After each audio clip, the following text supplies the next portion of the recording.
the secret of the inner earth.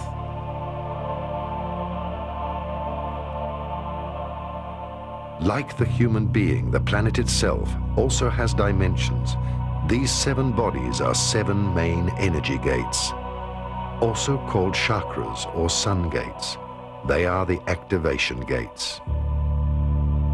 The masters of Lemuria and Atlantis knew about the main geomantic energy vortices. With the help of extraterrestrial technology and levitation, they built large pyramids onto these centers of energy. Therefore, pyramids around the world stand on these gates of energy in order to mark the power centers. They are situated in the jungles of the Amazon, in the highlands of Mexico, on the ocean floors of the Atlantic and the Pacific, under the desert of Taklamakan, in China, and many other places on Earth. Many of these pyramids were built underground and will be discovered in the near future. Pyramids are the mirror of human evolution with the 4 dimensions. God is the 5th dimension and exists beyond the pyramid. This is why the last stone of each 4-faced pyramid is missing. Hence, the stone of completion is the unification of man with the Creator in the 5th dimension. That is the reason why human beings have 5 fingers. They are created for the 5th dimension.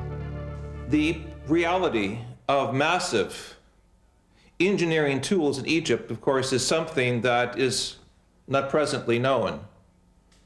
The existence of huge interior structures with mathematical precision that range in size from some 20 centimeters for the air shafts to the massive chambers known as the King's and Queen's Chamber that require blocks of some 2 to 20 tons apiece, suggest a parent technology that is no longer known to our present Western society. When the documentary Mysteries of the Sphinx was being made, the engineers asked themselves, how could these massive blocks be moved into position? It was obvious from special consultants who were moving upwards of 200 tons that there was no present technology that could take these very large, massive blocks from the quarries and move them up some 480 feet above the surface of the Earth unless there was a superior parent technology.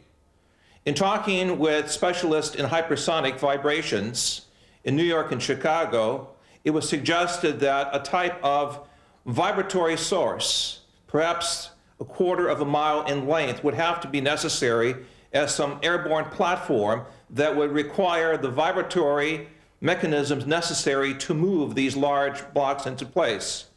Certainly, our use of certain sound techniques inside the chambers show that the Great Pyramid is a type of vibratory laser, and if it can be activated properly, in my interpretation, could allow us to understand how certain sound structures can move massive blocks of stone.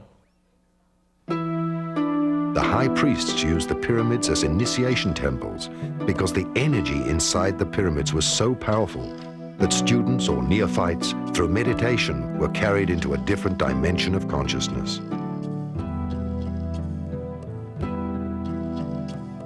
The student, with his physical body and senses, was moved into a higher world. Thus, he could perceive the spiritual world. Until this very day, another great secret remains. The pyramids were used as natural doors of dimension gates, as openings and doors leading to the inner earth. As much as there is an outer world, there is, because of polarity, an inner world. In other words, the earth is hollow. As things are on a small scale, so they are on a large scale. Hermes Trismegistos taught that everything in the universe is set up according to the same organizational plan. One could say that the Earth is like a huge atom, hollow inside, with a nucleus at the center which represents the inner sun. Just as we humans do not see the outer curve of the globe, one is not able to perceive the inner curve when entering Hypereia, the legendary lost crystal cities of Agartha.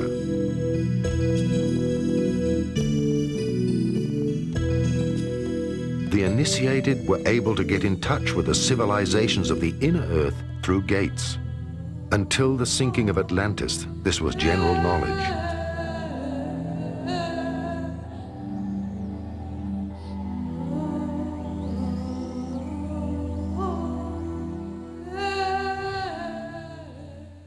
Plato in his book, the Timaeus, speaks about an earlier civilization, a race of godlike beings, at least 9,000 years before the time of the peoples of Athens.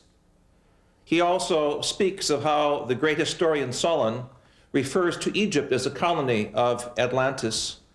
It is clear from evidences we have recently made in Mesoamerica, specifically in Guatemala, with the ancient canal system that we have uncovered through remote sensing radar, that it was there in Central America where north and south tectonic plates meet, where there are great statues called the Atlans, that there was indeed some type of civilization that could be called Atlantean. Clearly the evidence is in Egypt of great structures beneath the sands of Giza, as well as the evidences of great structures beneath Gobi in the Far East, suggest that Atlantean models of higher intelligence were over the earth at a much earlier historic period, suggesting that Atlantis was a type of civilization rather than a specific place of people, technology, worship, and belief. Where is the entrance to the inner earth? My feeling is that these are openings several hundred kilometers wide, not more than that.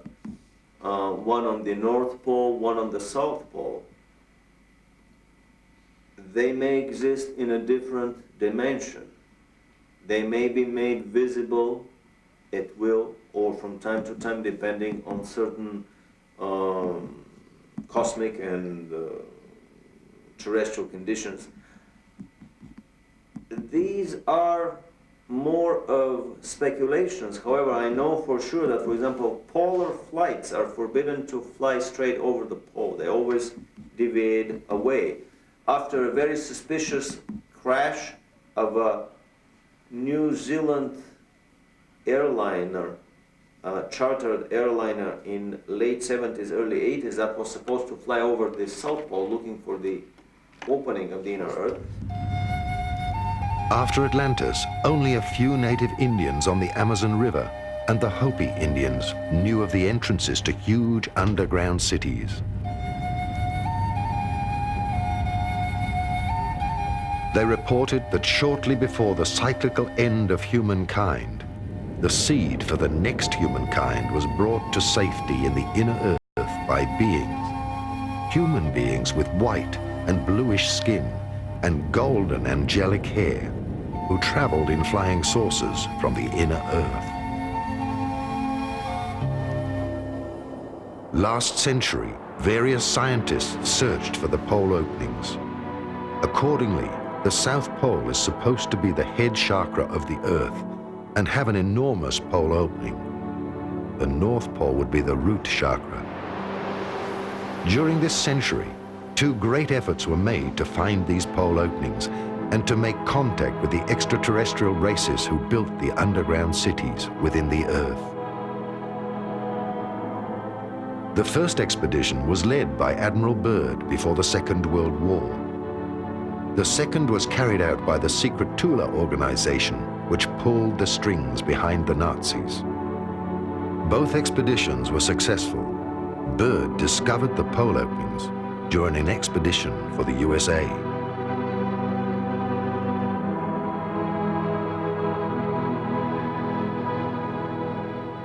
What do we know about Operation High Jump, about Admiral Byrd's expedition in the autumn of '46, the early spring of '47, to the South Pole?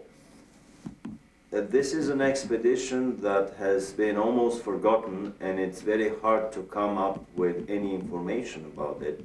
the few articles that were published at that time in, let's say, National Geographic magazine would not give any clue to the real intention of that expedition.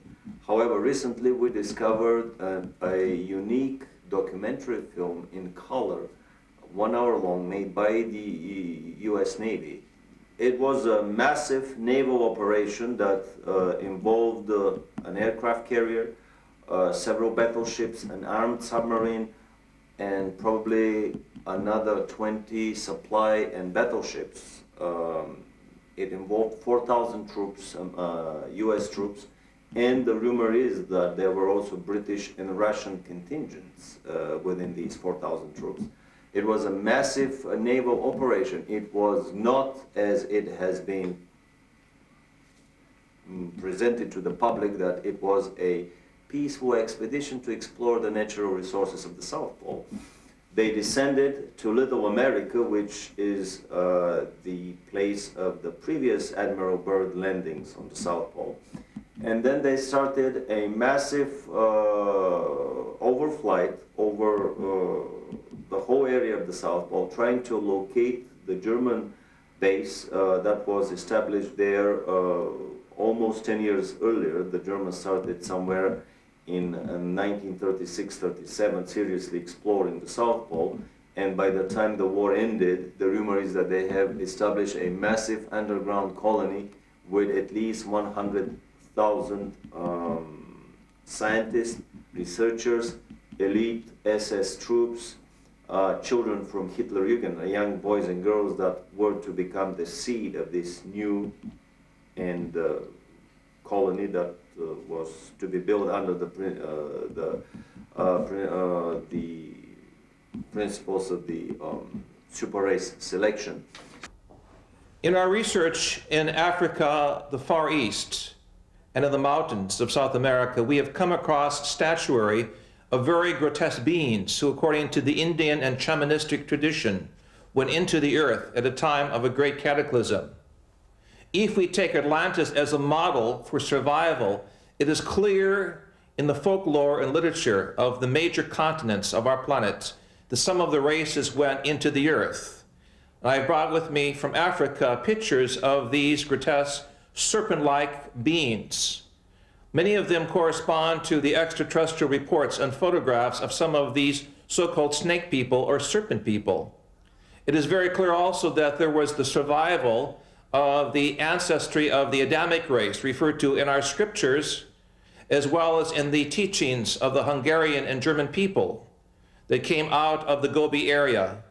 It is in this area of Lap Nor that we have recently found evidences of an earlier European type humanity that did survive some type of cataclysm according to the myths of the Far East.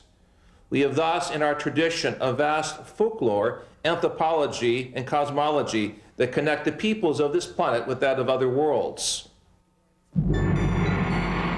The Nazis were better informed by the secret esoteric orders and had exact knowledge about the lost cities of Agartha and Shambhala. Many of their expeditions involved searching for the entrances into the inner world and the lost techniques of the gods. That is, UFOs, the Ark of the Covenant, and much more. Thus, films like Indiana Jones are not mere fiction. German expedition in search of Agartha.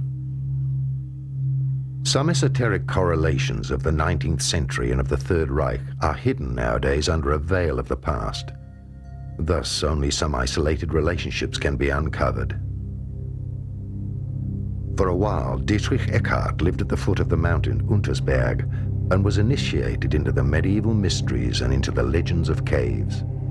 Adolf Hitler spent many hours with Dietrich Eckart at the Obersalzberg mountain, and both were followers of the hollow earth theory of Hans Erbinger.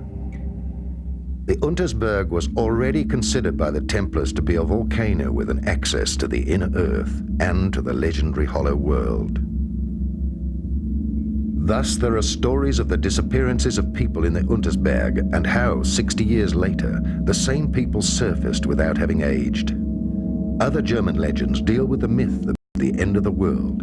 In the legends, King Barbarossa is asleep in the mountain, and after hundreds of years he rises up with his knights for the last battle at the end of time in order to help good triumph.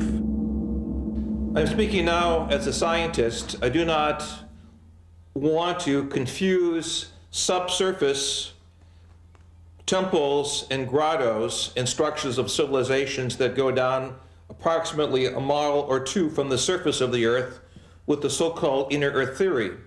In my work in Ecuador, Peru, and Bolivia, it is clear that there are vast tunnel systems that go hundreds of kilometers under the mountains, allowing the Indian peoples to connect between national borders.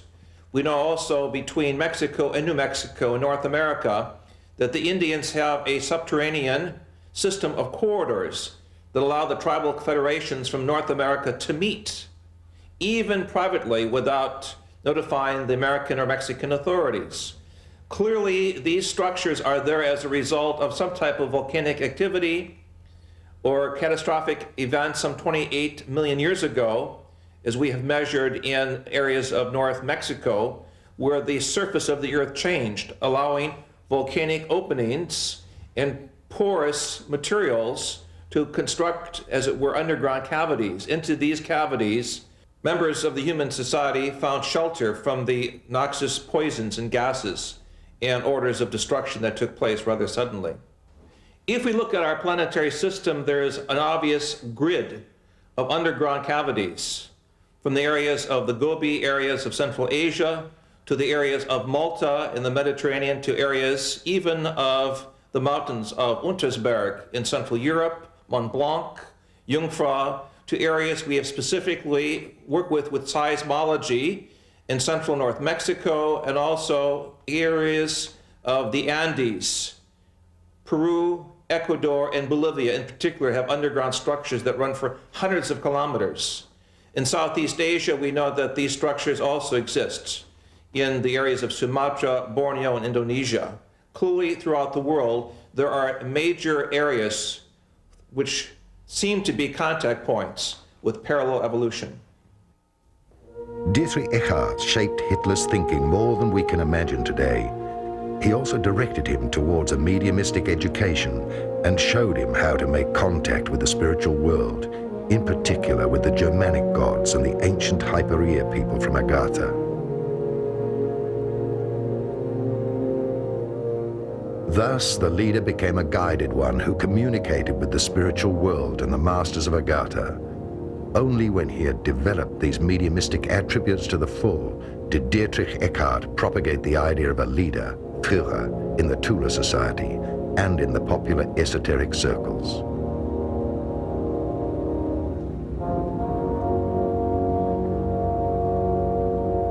Already in the First World War, the German military sent various expeditions, which later were known as German colonies.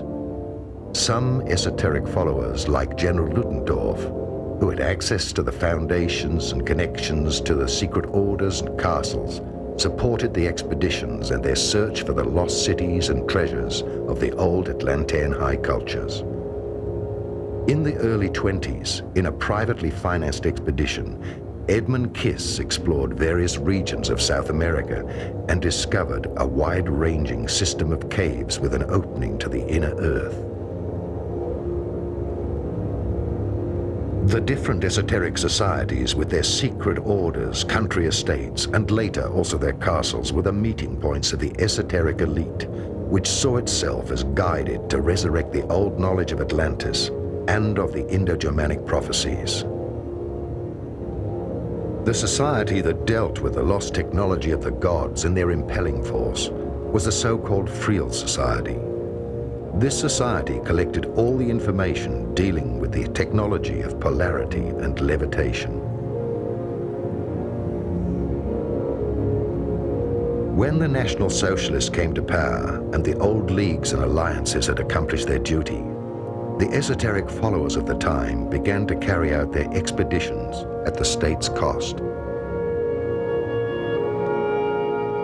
Various secret working circles financed by the Third Reich were established.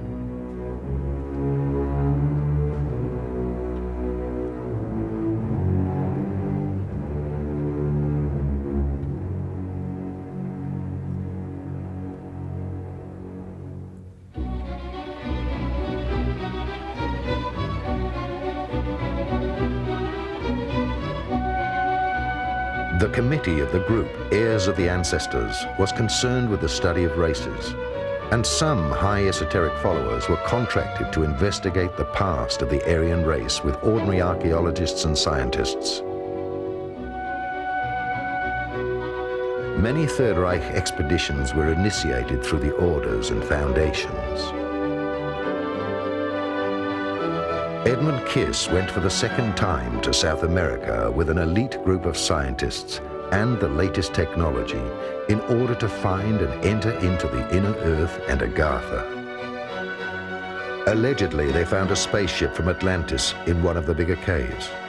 The secret society Akakor was founded, whose role it was to further explore the technology, even in the event of a war.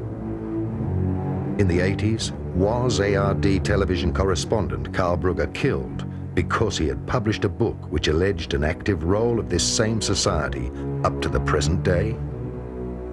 I had the privilege of knowing Karl Brugger, the author of Die Koning van Akakor, many years ago in Brazil, where we worked together with the white Indian peoples of the upper Amazon, who spoke a dialogue very much like an ancient Germanic language and who had contact with the Star people. Tragically, Karl Brugger was killed by someone in the Brazilian establishment who felt he had too much information on the Indian civilizations and perhaps knew too much about the genocide against the Indian peoples taking place. I dedicated my book, The Sphinx on Mars, to Karl Brugger, and in this book I show for the first time the historic pictures that NASA has of the pyramid structures on Mars, as well as pictures of the pyramids in Brazil and South American places, suggesting that there was a historic connection between the planetary grid of energy places marked by pyramids and temples and those of other planetary bodies. Karl Brugger was one of the great historians, journalists, and humanists of the 20th century. It is very important for each of us to try to get in contact with his teaching, his legacy, because it forms the connecting link between the Indian peoples, the earlier Atlantean type peoples, or what is called in Central America the Atlans, the great giants who are blonde, and the European peoples, to show a connecting bridge between civilizations and centuries. The Chronic also refers to the coming of the extraterrestrial peoples, according to the Indians, at the beginning of the 21st century, due to the misuse of science, the destruction of the planetary environment, the imbalance of knowledge, what we call Western civilization, the Untergang des Auslands, will come to a quick change with the appearance of the Star people. And for this reason, we must keep our eyes and ears open to the signs from space of a new communication system, connected also with the teachings of the Indian peoples. The South American Indians of the Andes recognize UFOs as brothers from the sky who have always been there, who are there today.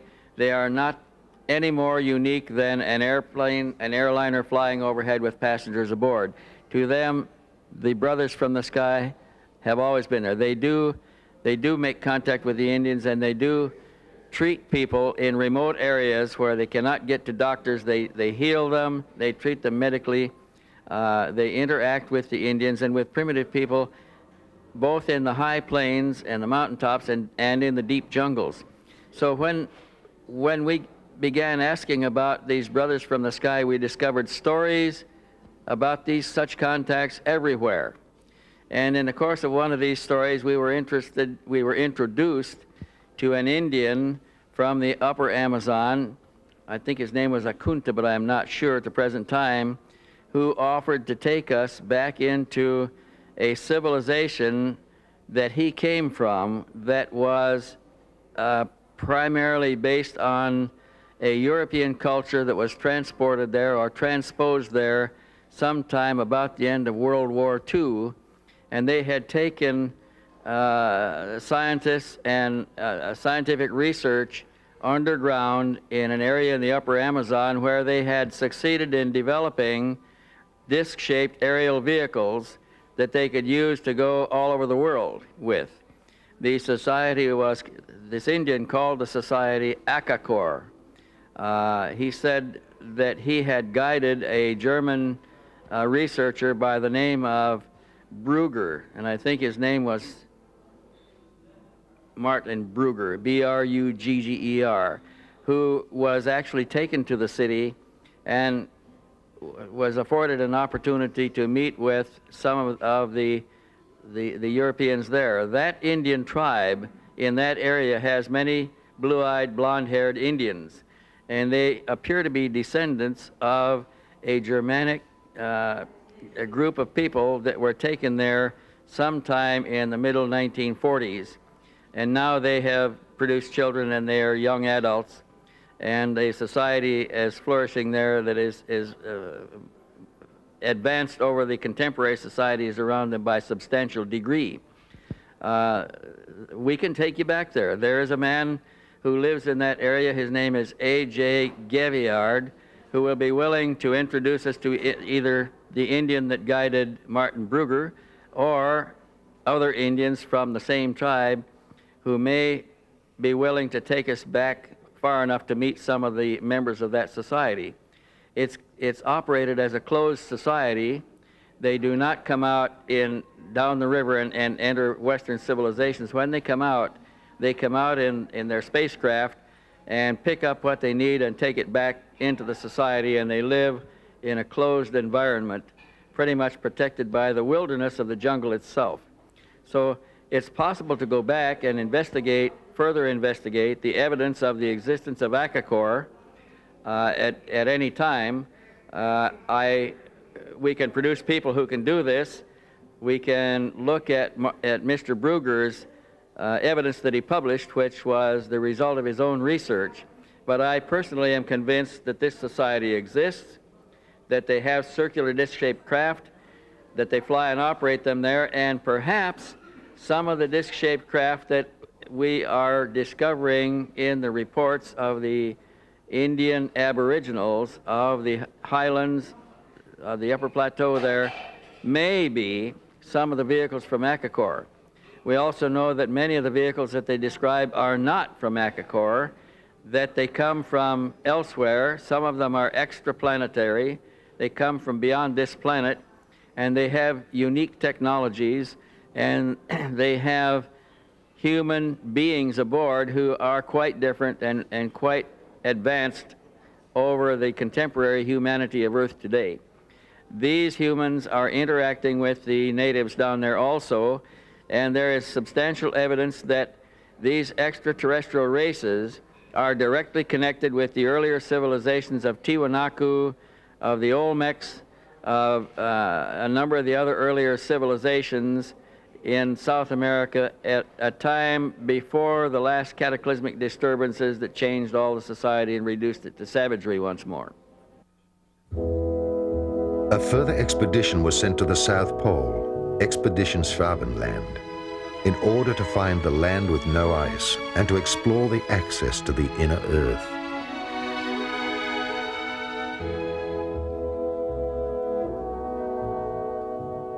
Another expedition was sent to the Icelandic geysers, since there were insider stories about the access to the inner Earth.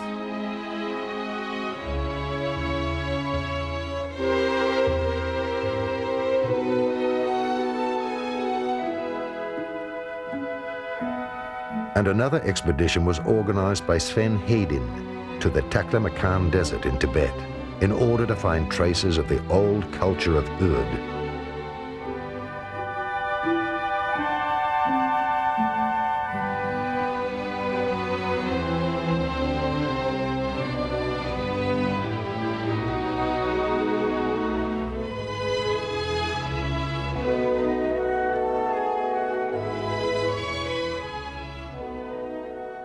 What we call in the Buddhistic esoteric tradition as Shambhala is an actual area in the Taklamakan area of central China next to the Gobi Desert. In 1988, with permission of the Chinese Academy of Science, I conducted research experiments in this area and confirmed with other engineers the existence of a vast underground complex of grottos, ancient structures and buildings. And in these structures, we find statues of the avatars or beings later celebrated in Buddhism as the bodhisattvas, the beings that came from space, in the Vimana and the Tathagata. These are ancient Sanskrit terms for the vehicles of higher intelligence. In my opinion, Shambhala does exist as an underground, structured civilization that is now being uncovered in Central Asia. And in this area of the Gobi, I believe we will find the origins of the Garden of Paradise, or the Gan Eden, the Garden of Eden, as it is referred to in our book of Genesis. One less-known expedition was led to a mountain in an African desert, since there were stories by the local tribes that there existed a network of caves out of which flying objects emerged, which had also been cited by the German expeditioners.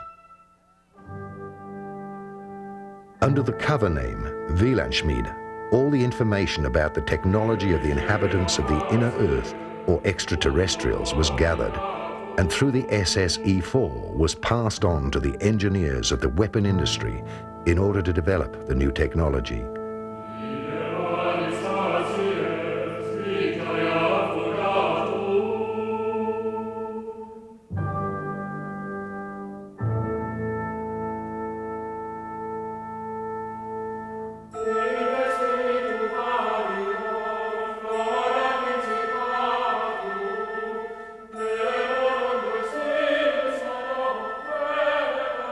The flying saucers from Agartha were the result of this scientific research. The Nazis made contact with the extraterrestrials of the underground city of Antarctica.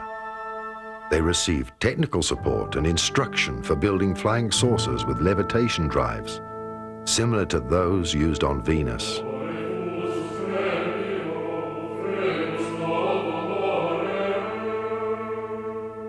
At the end of the Second World War, the extraterrestrials ensured that the technology was returned from Earth back to these cities. They understood that the Dark Age had not yet reached its peak. The technology was returned by 30 submarines through a large commando action.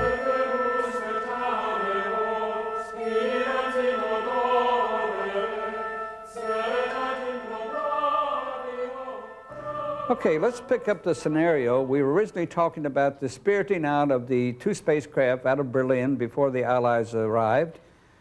We said that they were put aboard two submarines. They spent 6 months at sea, and they finally landed in Argentina.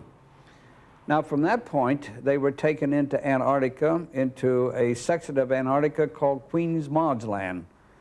And there they disappeared, and they were not heard of for some time. Now, intelligence sources, and of course I was in the intelligence business at that time with the agency, reports indicated that they were in there and they were operative once again. Now, there was a major concern by world powers to go in and capture the technology and the two spacecraft which they knew were in Antarctica.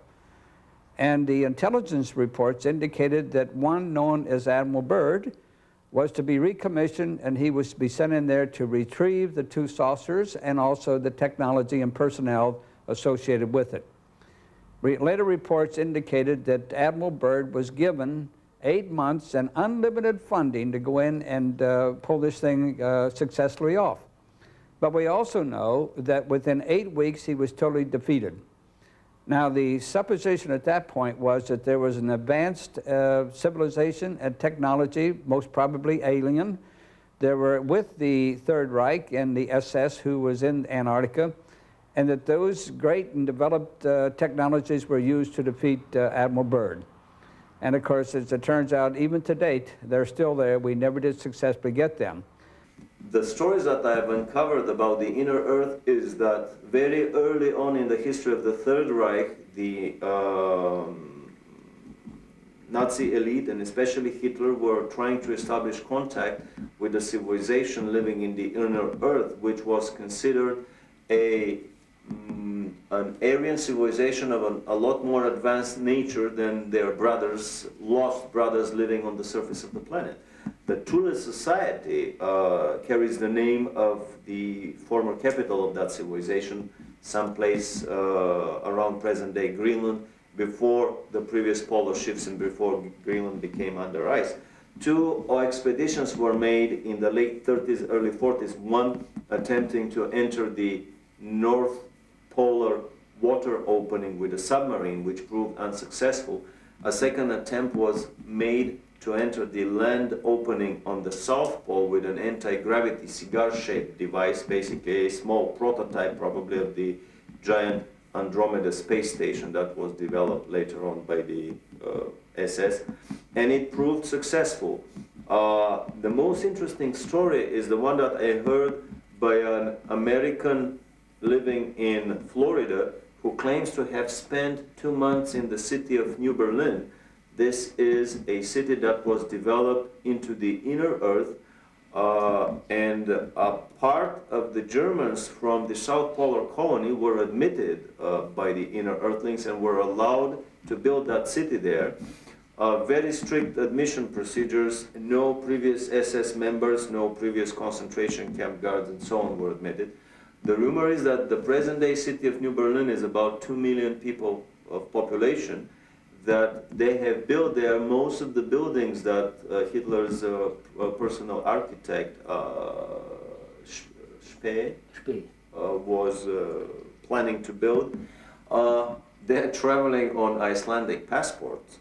They are basically the new master race that is probably planned by the Illuminati to repopulate the planet.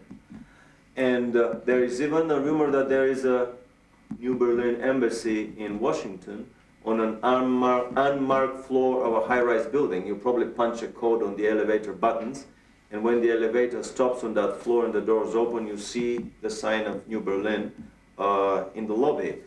The kids of the New Berliners study in major institutions around the globe, Harvard, Oxford, Cambridge, Yale, and basically it is not a Nazi colony that is established in the hollow earth as an enemy of the present-day American and English Illuminati secret government.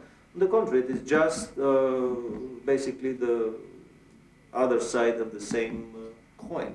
Some would even coin the new word, the Illuminati presence on the planet, that basically the World War II Nazis and the present-day Illuminatis in America are nothing more than the two sides of the same Illuminati coin. So basically, this is a colony, a presence in the hollow earth that has been established with a shoulder-to-shoulder cooperation of the Russians and Americans, organized, orchestrated, and performed through the quiet cooperation of the Illuminati government. After World War II, a military expedition under Admiral Byrd tried to recover the vanished technology. The extraterrestrials let him enter the inner earth to the Golden City. They delivered a request message for disarmament to the government of the United States. Admiral Byrd had to remain silent until his death, but after he died, his nephew published his diary. In my work with South African, Brazilian, and American geologists at the South Pole, it is clear that under the structures of ice, there are many layers of civilization, suggesting at one earlier point of time when the conditions of the South Pole were different. Clearly, there was some type of civilization there. The evidences of huge dinosaur intelligence suggest that this was one of the possible places for the Garden of Eden. This, of course, is assuming that the shell of the Earth had a different north and south magnetic pole. And with the shifting of the pole, this region became suddenly very, very frigid. And thus, we do not see any evidences on the surface of these so-called earlier conditions of intelligence. However, I believe with the further exploration of the documents that both Admiral Byrd brought to the attention of the world after World War II, and the Brazilian Navy uncovered in 1961 with its subpole expedition, that extraterrestrial intelligence is also operated out of the area of the South Pole. And in that sense, the South Pole is a connecting point with other civilizations, possible extrasolar gardens of paradise.